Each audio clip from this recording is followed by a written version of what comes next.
Capítulo 3. O deixar. Relacionamento com os sogros.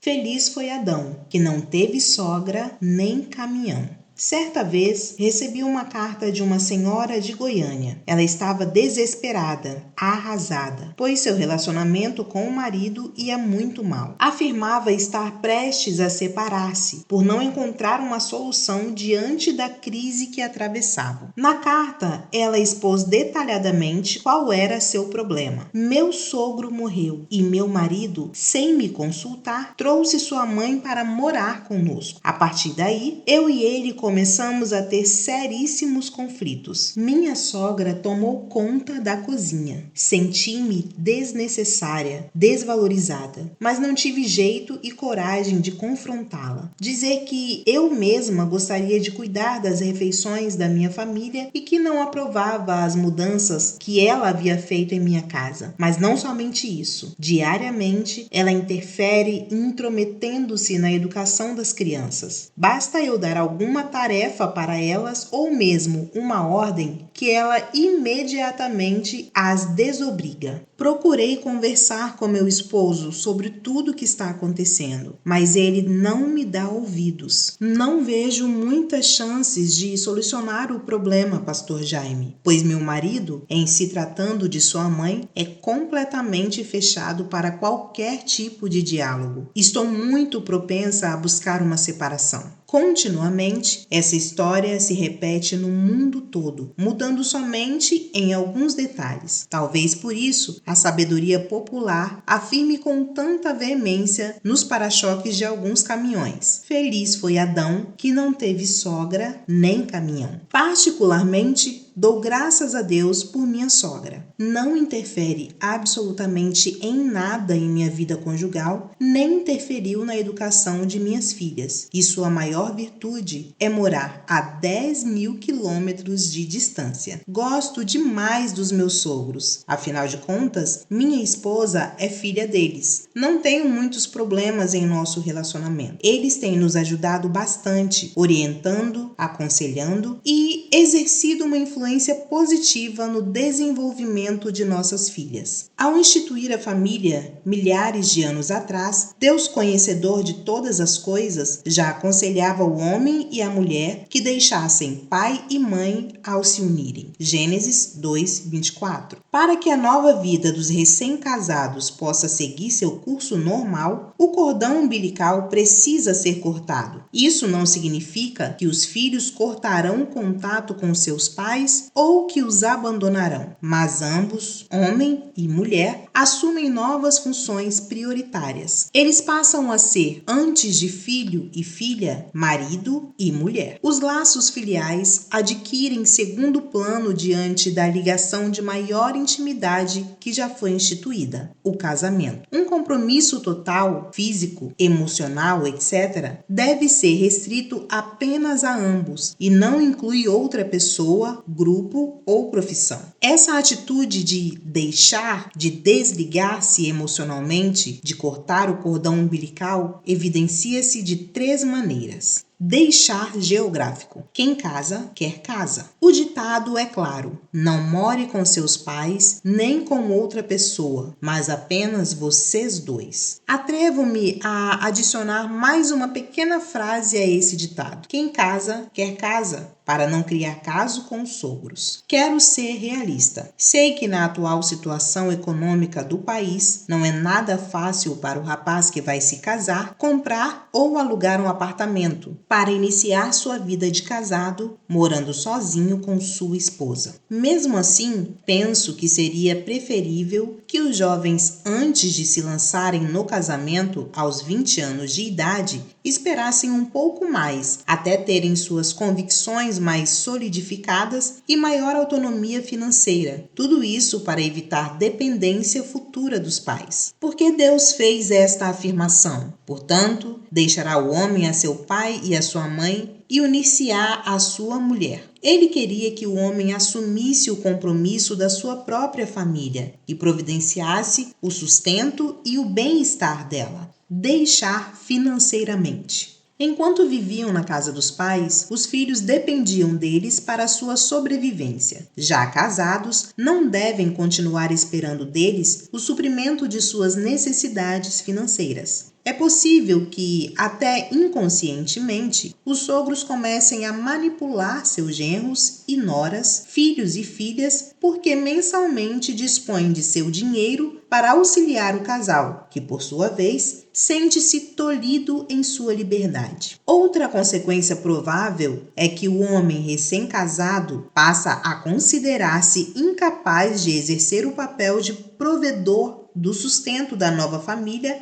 e sua autoimagem fique prejudicada. A mulher sabe que seu marido não pode lhe dar o que deseja, mas seu pai pode, e assim começa a depender mais de quem lhe dá maior segurança e estabilidade, sem perceber que o marido fica desmoralizado. Deixar emocionalmente. Os filhos se desligarão também emocionalmente dos pais, que sempre lhe deram amor, carinho e os ajudaram em todas as suas necessidades. Se isto não ocorrer, o unir-se-á, que significa cimentar, será prejudicado. Creio que na cultura brasileira, essa é a forma de deixar mais difícil. Quero ilustrar por que penso assim. Carlos e Andréia haviam acabado de se casar. Certa tarde, Andréia estava na cozinha preparando o jantar, quando pensou: que vou fazer de sobremesa? Ah, já sei, pudim de caramelo. Ela nunca havia feito esse prato antes, mas achava que estava na hora de aprender. Abriu o livro de receitas e seguiu fielmente as instruções. Carlos chegou e os dois jantaram. Então chegou o grande momento, a sobremesa. Com todo o orgulho, ela retirou da geladeira seu primeiro pudim de caramelo e o serviu com todo carinho. Ele levou a primeira colherada à boca, fez uma careta e falou: querida, você precisa aprender a fazer o pudim de caramelo igual ao da minha mãe. Peça a receita para ela. Diante dessas sábias palavras, Andréia pôs-se a chorar e aquele casal teve a sua primeira briga. Na verdade, Carlos não havia se desligado de sua mãe, pelo menos não se desligara de suas virtudes culinárias. Maridos, quando vocês escolherem a mulher que agora é sua esposa, vocês também casaram com o pudim de caramelo que ela faz, o bife que sempre fica duro, o café morno que ela serve, o suco geralmente gelado demais e sem açúcar, os costumeiros arroz empapado e feijão queimado. Lembre-se, você não se casou com a mamãe, a titia, a vovó e, segundo o seu modo de entender, a comida deliciosa que elas preparavam. Para ser justo, não posso esquecer de dizer algumas coisas às esposas. Ao aceitá-lo como esposo, você se casou com o salário dele. Não queira fazer compras todos os dias. Restrinja-se ao orçamento. Com a calvície e a barriga que estão se tornando cada vez mais visíveis. Com o ronco ensurdecedor de todas as noites. Esta é a arte de permanecer casado. Tenho algumas considerações a fazer sobre o deixar. Logo depois de casado, o homem começa a progredir em seu emprego e, pouco a pouco, este passa a tomar muito tempo que poderia ser dedicado à mulher. Ele chega em casa mais tarde, trabalha nos finais de semana, raramente tira férias. Como compensação, ele a presenteia constantemente. No entanto, ela não quer presente, mas sim a companhia do marido. De outro lado, há a mulher que trabalha fora, que quer seguir carreira e se empolga com suas atividades. Seus compromissos são numerosos, diários, estendendo-se até o final da noite. Assim, consegue ver seu esposo por apenas 2 ou 3 horas. Não estou querendo dizer que as pessoas não devem trabalhar. Ao contrário, minha firme opinião é de que a carreira, o emprego e os estudos não devem prioritariamente tomar o espaço e o tempo que deveriam ser dedicados ao casal. Marido e mulher não podem ser apenas e tão somente colegas de quarto. Muitos casais não percebem que há outro perigo que os assedia sutilmente. Existem homens e mulheres que veem seu relacionamento abalados pelos conflitos e assim passam a concentrar toda a sua atenção, tempo e carinho aos filhos, deixando de lado o seu cônjuge. Esta é uma maneira de fugir do problema. Pergunto: se seus filhos lhe fossem tirados hoje, como seria sua vida conjugal? Há interesse em comum entre vocês? Existe ao menos compreensão e respeito para procurar um diálogo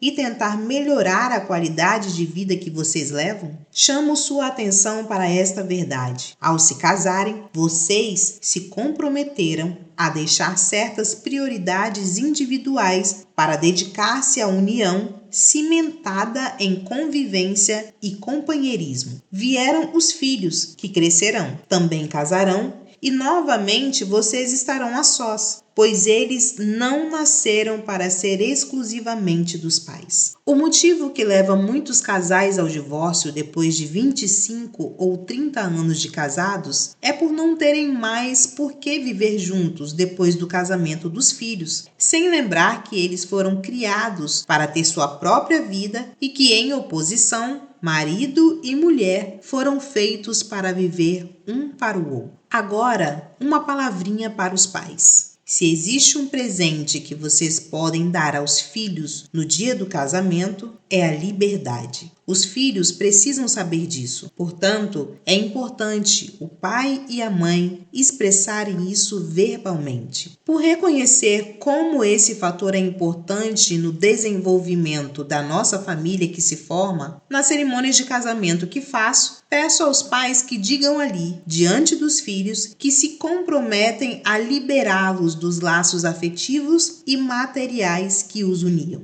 Voltando à carta da senhora de Goiânia, que citei no começo deste capítulo, o que você sugeriria para tentar solucionar aquele problema? Sou de opinião que, no caso, o marido é quem precipitou toda a situação. Vamos por partes. Antes de decidir trazer sua mãe para morar em casa, logo após a morte do pai, ele deveria ter consultado sua esposa, pois essa era uma decisão que competia a ambos. Uma vez que isso estivesse conversado e aprovado, seria a hora dele esclarecer alguns pontos com sua mãe. Queremos que a senhora saiba que a amamos muito e agora que papai morreu, gostaríamos que ficasse conosco, morando em nossa casa, para cuidarmos de você. Mas sinto que deveríamos deixar algumas coisas esclarecidas desde já. Assim, estaremos evitando problemas futuros. Quero que a senhora compreenda que a vida familiar tem várias funções e que na cozinha o território é de minha mulher. Claro que a senhora vai poder ajudá-la ou fazer algo especial quando tiver vontade, mas peço que sempre a consulte antes e que entenda que ela é quem delibera como as coisas devem caminhar. Em segundo lugar, nós dois, eu e ela, somos os responsáveis pela educação dos nossos filhos e, em hipótese alguma, gostaríamos que a senhora interferisse nisso, principalmente diante deles, a não ser que peçamos que o faça. Não quero que a senhora sinta-se magoada com o que estou colocando. Por amá-la muito, desejo preveni-la para evitarmos qualquer tipo de problema. Então é melhor expor tudo agora. Compreenda, mãe. Já tenho uma família formada com hábitos diferentes dos que tínhamos em nossa casa. Portanto,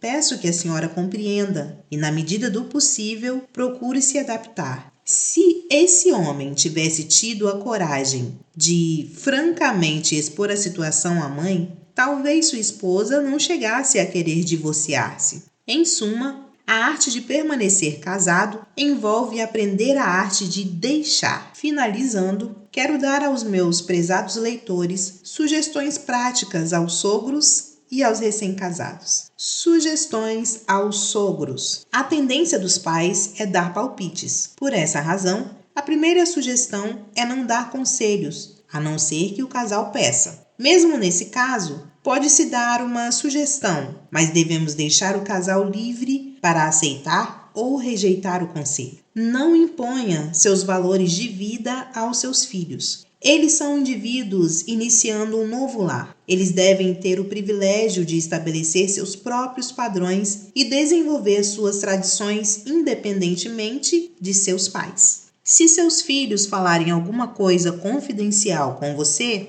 não passe para os outros, especialmente para amigos e parentes. Se quebrar a confiança, não espere que eles contem da próxima vez. Não use o dinheiro como uma arma contra seus filhos. Também não ofereça ajuda financeira se eles não pedirem. É importante que o casal estabeleça a sua independência financeira. Pode ser difícil para você ver seu filho e o cônjuge enfrentarem lutas financeiras. Reconheça que essas lutas são necessárias e valiosas para que o casal possa desenvolver sua própria vida juntos. Não tome partido nas discussões do novo casal. Lembre-se, a lealdade primária deve ser de um para com o outro e não para com os pais. Não imponha suas ideias sobre como criar filhos. Procure aceitar a maneira como eles estão criando seus netos. Lembre-se que Deus responsabiliza os pais e não os avós pela educação dos filhos. Muitas vezes, os pais falam para mim o seguinte: Pastor Jaime, quando meus pais cuidam dos meus filhos por um só dia, eles voltam para casa indisciplinados. Eu sei que certos avós têm a mania de estragar os netos e como isto dificulta o trabalho dos pais. Trate o casal com respeito e não critique suas decisões. Há muitas coisas que eles têm de aprender e precisam fazê-lo sozinhos. Deixe-os cometer erros e, mesmo assim, nunca diga: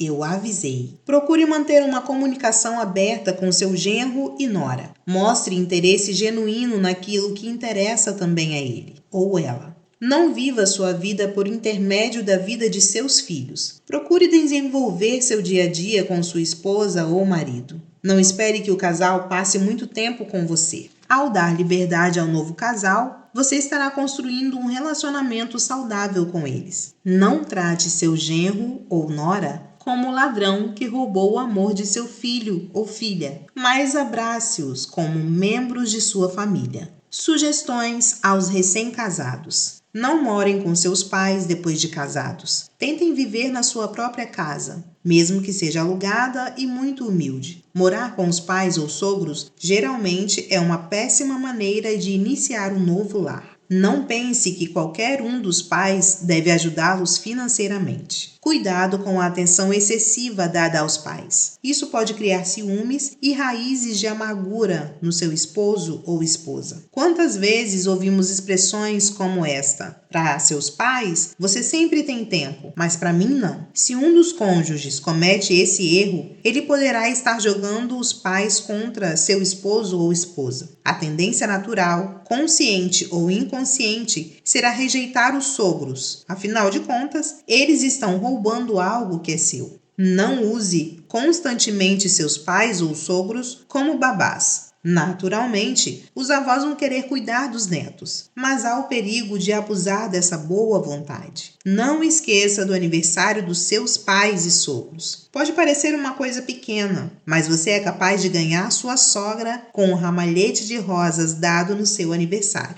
De vez em quando, expresse verbalmente sentimentos positivos para com eles. Eles precisam saber que são importantes em sua vida. Descubra que tipo de relacionamento seus pais e sogros esperam de vocês. Por exemplo, com que frequência eles podem visitá-los ou lhe telefonar? Até onde pode ir a influência deles na disciplina de seus filhos? Procure demonstrar amor aos seus sogros. De vez em quando, pergunte a si mesmo: o que tenho feito recentemente para demonstrar que os aprecio e os amo?